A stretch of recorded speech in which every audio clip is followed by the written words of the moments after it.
মানে মোৰ মগজুত আমাৰ মগজুত যি তেজৰ সঞ্চালন কৰে তাৰ কিবা ভেচেল এটা মানে এটা তেজৰ গুটি উঠা বুলি কৈছে, তেজৰে এটা গুটি উঠিছে, সেইটো চাৰ্জাৰী কৰিব লাগিব বুলি কৈছে, সেইটো এটা মেজৰ অপাৰেশ্যন এটা হ'ব বুলি কৈছে।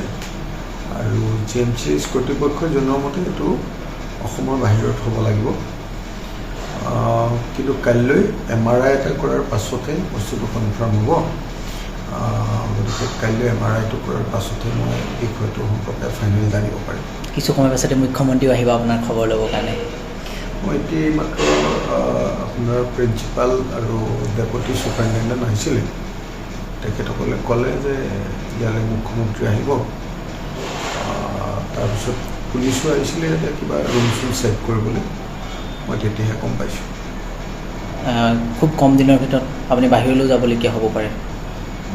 বোধহয় মানে কাইলৈ যদি MRIটো হৈ যায় তাৰপিছত মই চাগে চাৰ্জাৰীৰ কাৰণে বাহিৰ যাব লাগিব, কিন্তু বাহিৰ যাবৰ কাৰণে এছেম্বলিৰ পৰা মই মানে যিটো আপোনালোকে জানে MLA বিলাকৰ অসুখৰ খৰচ এছেম্বলি বহন কৰে, গতিকে এছেম্বলিত এইবিলাক পাছ হ'লেহে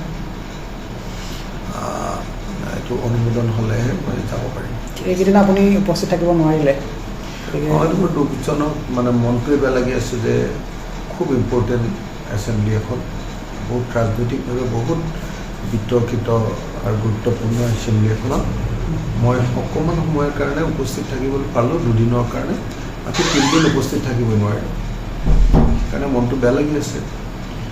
উপায় নাই, বেমাৰ হ'ল আৰু এতিয়া, গতিকে দেখা যাব ভৱিষ্যতৰ এছেম্বলিবিলাকত। ঠিক আছে।